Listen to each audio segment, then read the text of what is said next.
In the grand tapestry of British history, few figures loom as large or as controversially as Margaret Thatcher.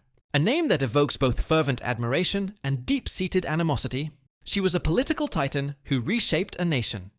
This is the story of the Iron Lady, a leader who defied convention and left an indelible and fiercely debated mark on the world. Her story begins not in the hallowed halls of power, but above a modest grocery store in Grantham. Born Margaret Roberts, she was the daughter of a grocer and local politician, from whom she inherited a powerful sense of conviction and an unwavering belief in self-reliance.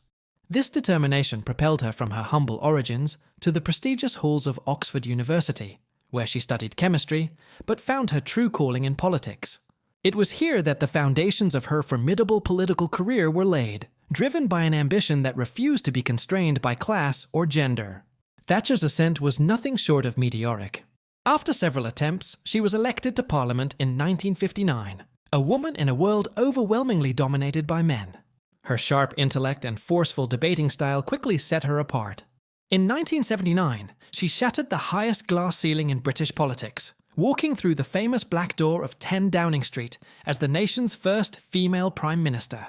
It was during this period that a Soviet newspaper, attempting to criticize her unyielding stance, bestowed upon her a nickname she would wear as a badge of honor: the Iron Lady. The name stuck, perfectly encapsulating the strength and inflexibility that would come to define her premiership. Her time in office was marked by a series of defining and often divisive moments. The 1982 Falklands War became a pivotal event. When Argentine forces invaded the remote British territory, Thatcher responded with decisive military action.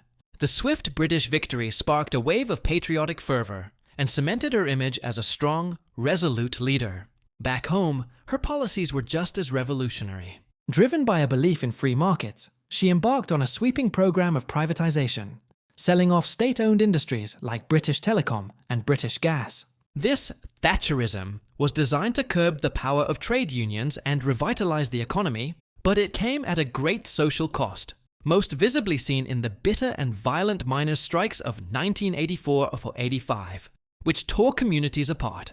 On the global stage, Thatcher projected an image of a confident Britain, standing shoulder to shoulder with her ideological ally, US President Ronald Reagan. Together, they formed a powerful conservative bloc that played a key role in the final years of the Cold War. However, her unbending style eventually led to her downfall at home. Her introduction of the deeply unpopular poll tax, a flat-rate community charge, sparked widespread protests and riots across the country. This, combined with growing divisions within her own party over her stance on Europe, eroded her authority. In November 1990, facing a leadership challenge she could not win, a visibly emotional Margaret Thatcher resigned, ending her 11-year tenure. Today, Margaret Thatcher's legacy is as polarized as her time in power. To her supporters, she was a visionary who saved Britain from economic decline, curbed union power, and restored the nation's pride.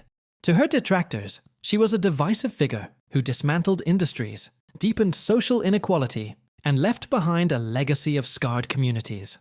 Love her or loathe her, her impact is undeniable. She was a conviction politician who fundamentally altered the course of British society, a revolutionary force whose shadow still stretches over the political landscape, forever remembered as the Iron Lady.